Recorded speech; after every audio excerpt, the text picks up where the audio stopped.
Welcome, and thanks for listening to Cherry Becker's Government and Public Sector podcast series.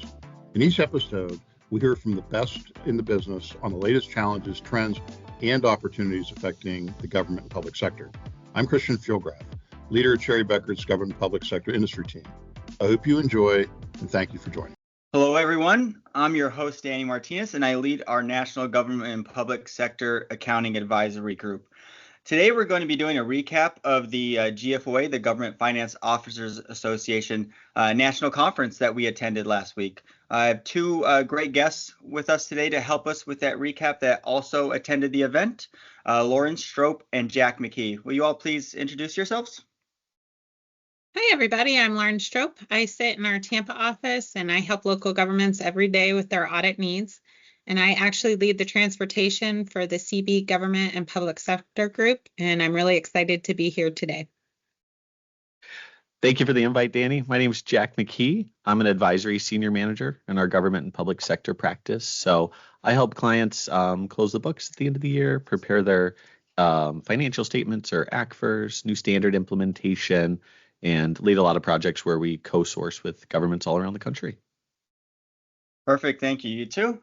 So for those of you all who don't know, the GFOA had a big national conference. They have an annual conference that they host each year at various locations throughout the country.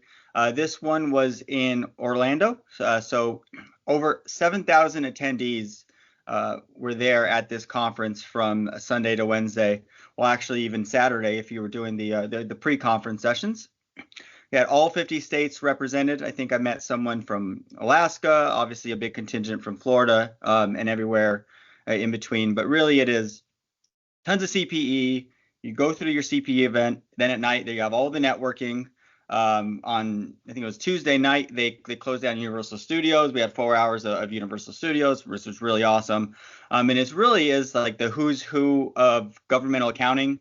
And all the related areas presenting kind of on the latest and greatest. So any of those topics that you typically see CPE on, how to improve your ACFR, what to do with your bond issuance, the new accounting standards, new auditing standards, all of those things were covered.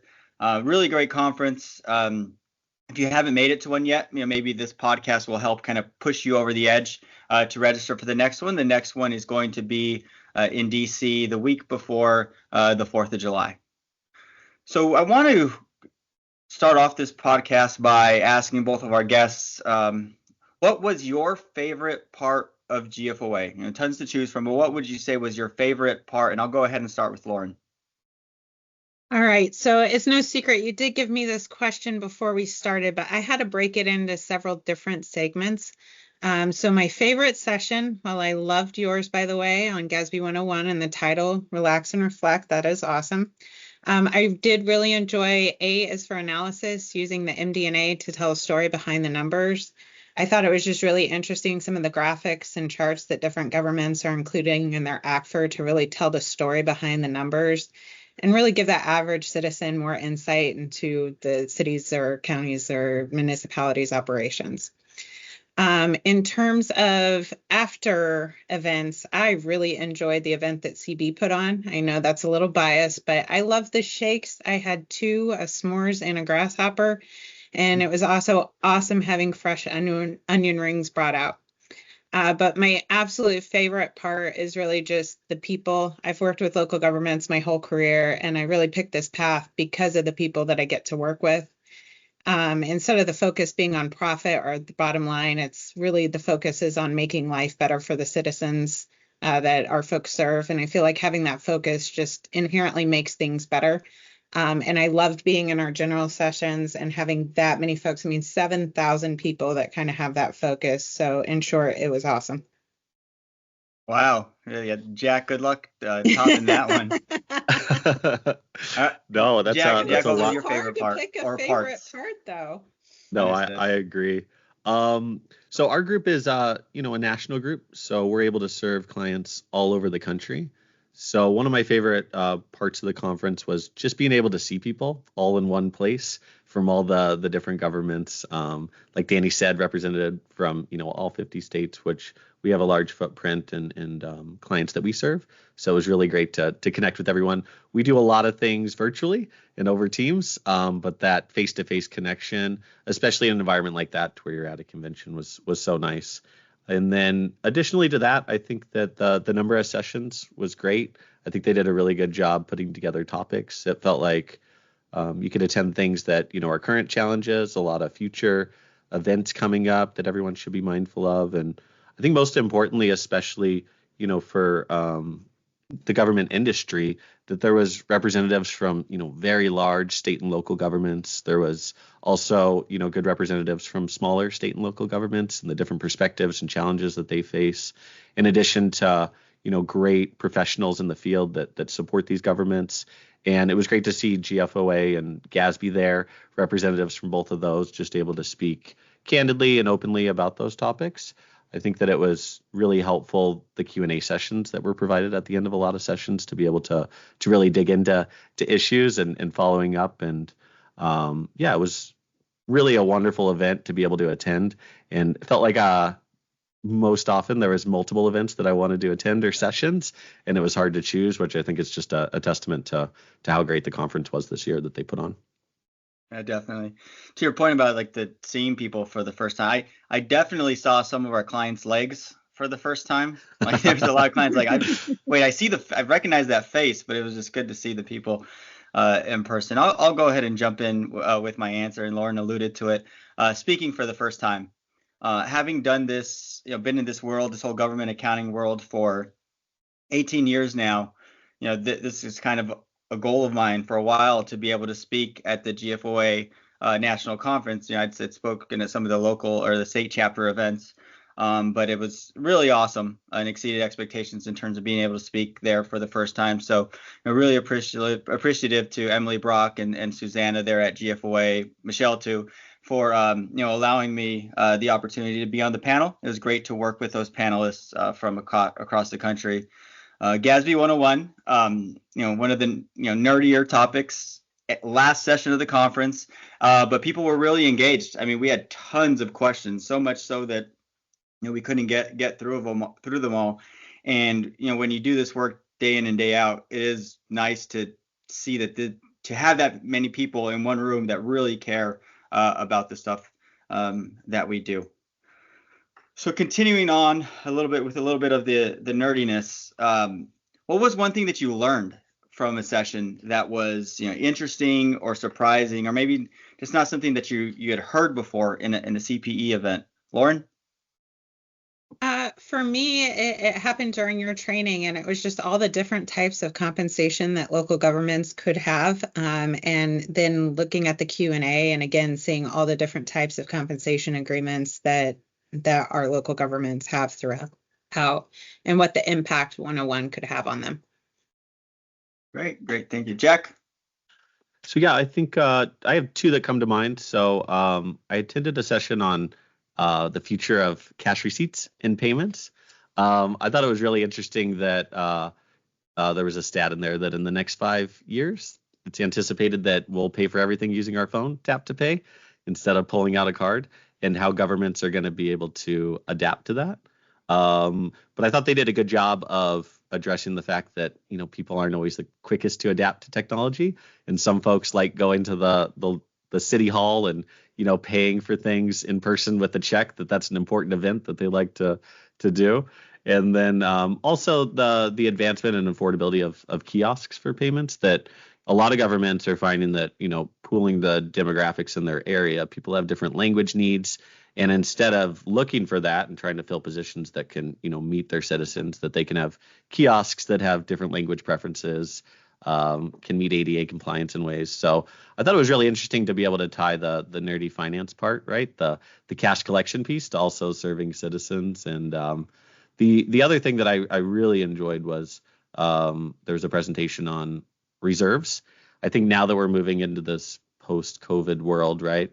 The CARES Act money has been spent. ARPA funds have been, obligations have been set. So what do reserves look like moving forward?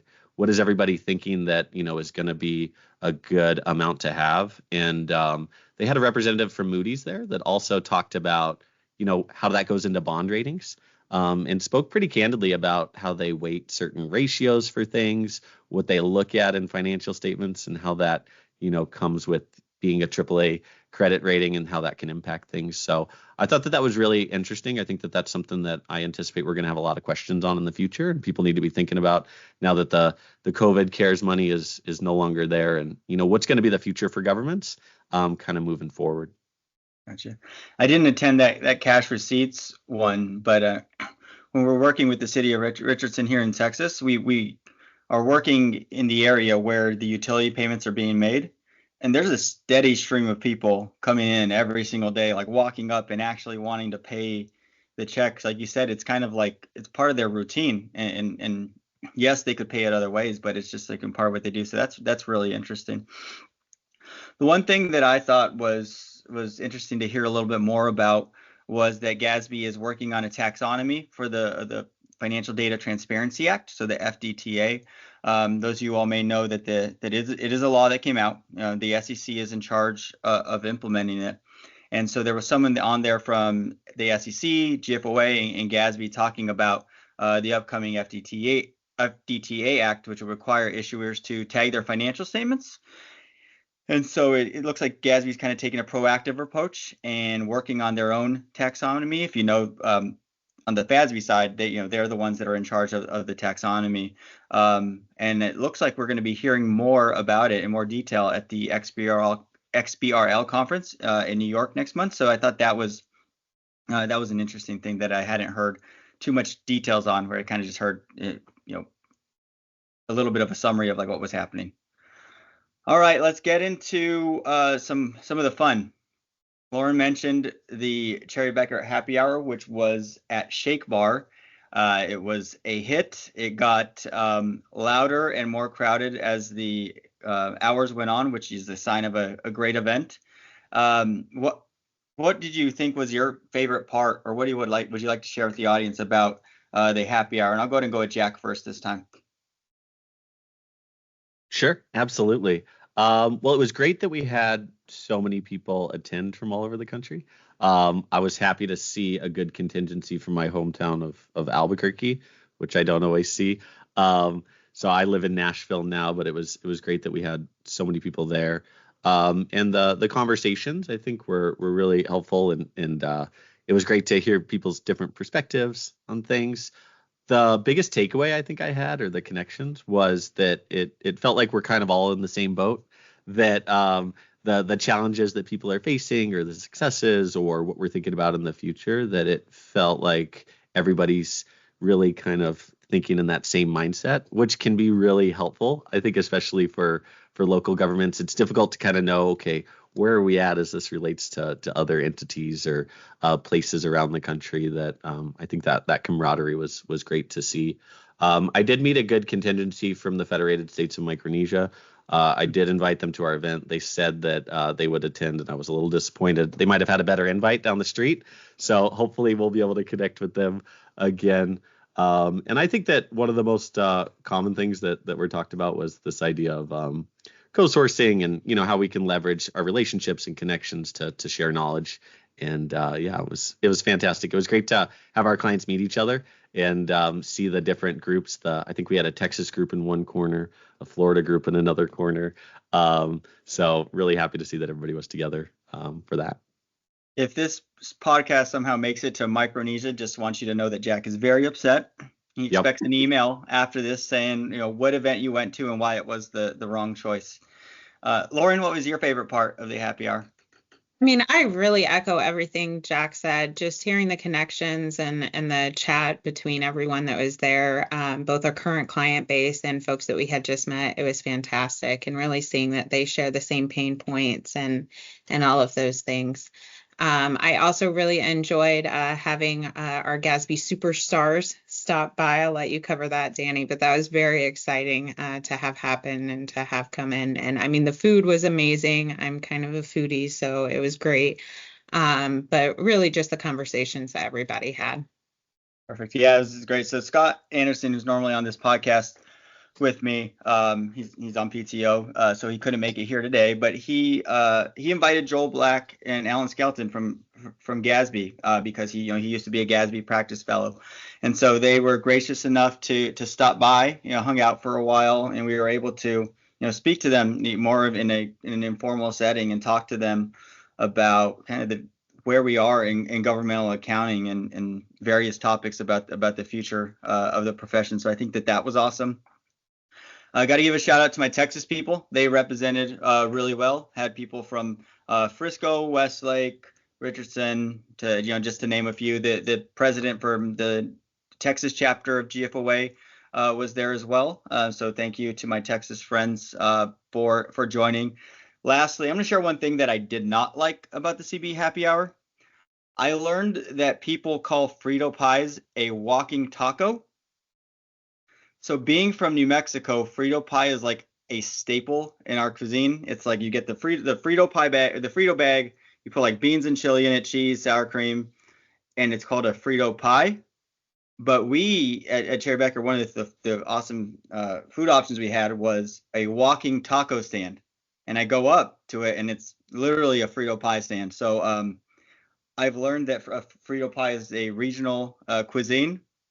And so I'd say to open my eyes a little bit that people call it a walking taco in other places in the country. All right, so as we wrap up, I think we've done a great job of encouraging people to want to sign up for next year.